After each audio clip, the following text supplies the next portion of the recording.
국어 강사 장현입니다. 여러분, 하기 싫은 것을 하고 싶은 감정 느껴본 적 있나요?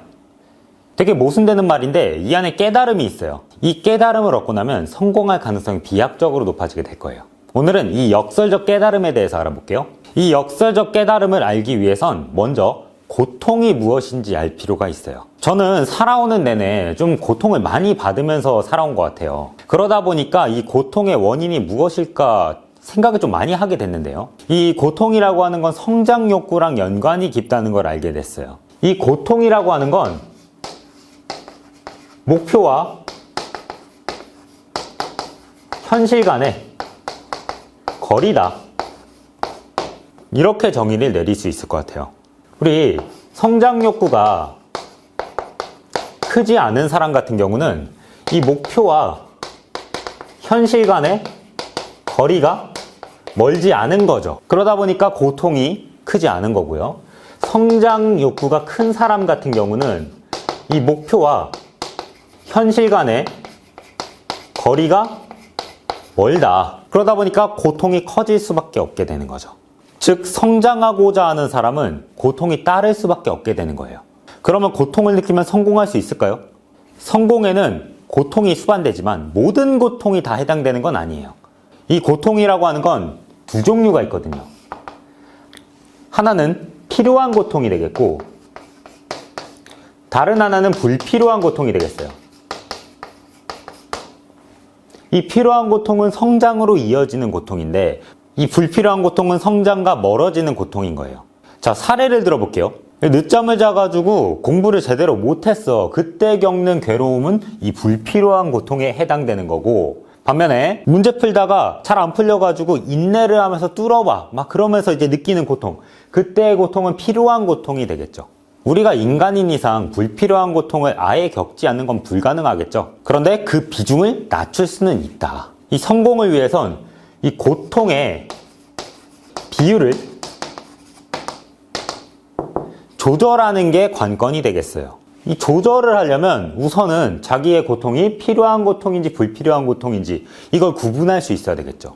자, 가장 쉽게 구분하는 방법 알려줄게요. 바로 욕망과의 관련성을 따져보는 건데요. 불필요한 고통은 욕망하고 연관이 깊어요. 그러니까 욕망이 통제가 안 될 때 불필요한 고통을 겪게 되는 거죠.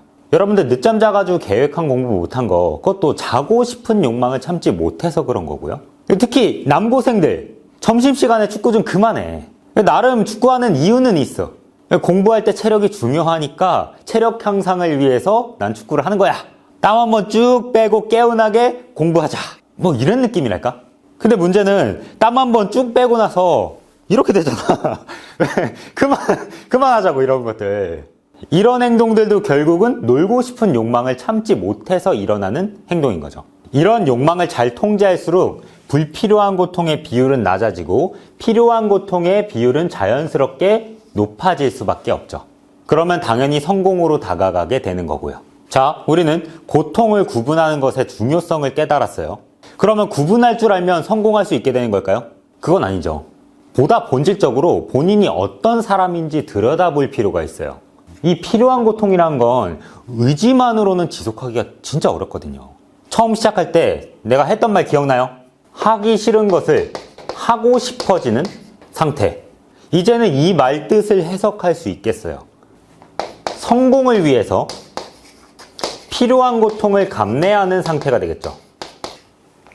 근데 이 말에는 보이지 않는 전제가 숨겨져 있어요. 바로 성장 욕구가 고통보다 크다는 거예요. 그러지 않으면 행동을 지속하기가 어려워요. 조금만 고통스러우면 금방 포기하게 되는 거지. 그럼 당연히 실패할 수밖에 없고. 공부를 제대로 하려면 본인이 성장 욕구가 강한 사람인지 한번 들여다볼 필요가 있다. 그래야지 실패할 가능성은 낮출 수 있어요. 본인이 어떤 사람인지도 들여다보지 않고 그냥 막 재수 같은 거 시작하잖아? 그러면 그냥 이리저리 휩쓸리다가 그냥 1년 순식간에 사라진다고. 선생님, 저는 저를 들여다보니까 성장 욕구가 별로 크지 않은 사람인 것 같아요. 그럼 포기해야 되나요? 아니야. 성장 욕구를 키우는 방법을 알려줄게.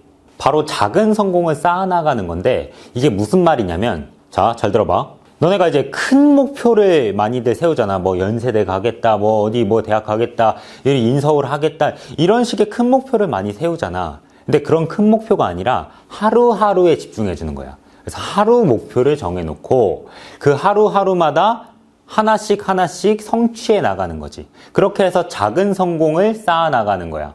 그러면 성취의 재미를 느끼게 되거든. 근데 이때 중요한 점이 자기가 성취해냈으면 스스로 칭찬을 해줘야 된다는 거야. 그게 당연한 게 아니야. 당연한 게 아니고 너는 당연하지 않은 것을 잘 수행해낸 것이기 때문에 그래서 칭찬받을 만한 거지. 남들하고 비교하지 마. 지금 네가 하루에 하고 있는 그 행동들이 계속 쌓이잖아? 그러면 점점 하루에 해낼 수 있는 양도 점점 늘어나게 돼 있어. 그렇게 작은 성공들을 하나하나 쌓아 나가면 너의 자신감, 자존감도 높아지게 될 거야. 오늘도 보람찼다! 이런 느낌으로 매일매일을 보내는 거지. 정리하자면 성공을 위해서 우리는 두 가지를 생각해 봐야 돼요. 첫 번째, 성장 욕구가 큰 사람인가? 그렇지 않다라고 하면 작은 성공을 쌓아 나가는 거야. 하루에 하나만 해도 괜찮아. 그 하나를 해냈다는 것만으로도 너한테는 큰 성공인 거야. 그렇게 오늘은 하나, 내일은 2개, 내일 모레는 3개, 점점 작은 성공을 쌓아 나가자. 자, 그러면 성장 욕구가 큰지 판단이 돼. 아, 나는 큰 사람이야 라고 하면 고통의 종류를 구분할 수 있는지 판단해 봐야 돼. 자, 고통의 종류를 구분할 수 없다라고 하면 자기의 행동을 성찰해 봐. 그래서 자기 행동이 필요한 고통인지 불필요한 고통인지 한번 나눠보는 거지. 한번 써보면서 자기의 행동 패턴들을 한번 써봐. 그런 다음에 구분을 해보는 거야. 필요한 고통이다, 불필요한 고통이다. 자, 이제 이게 구분이 돼. 그러면 필요한 고통의 비율을 점점 높여가면 되겠다. 자, 오늘 우리는 고통의 두 종류에 대해서 한번 알아봤어. 그렇다면 필요한 고통을 직접 한번 느껴봐야 되겠지? 다음 영상에서는 글을 읽으면서 필요한 고통이 무엇인지에 대해서 한번 같이 느껴볼 거야. 당연한 것이 당연하지 않음을 깨달았을 때 변화는 시작된다. 저는 국어 강사 장현이었습니다.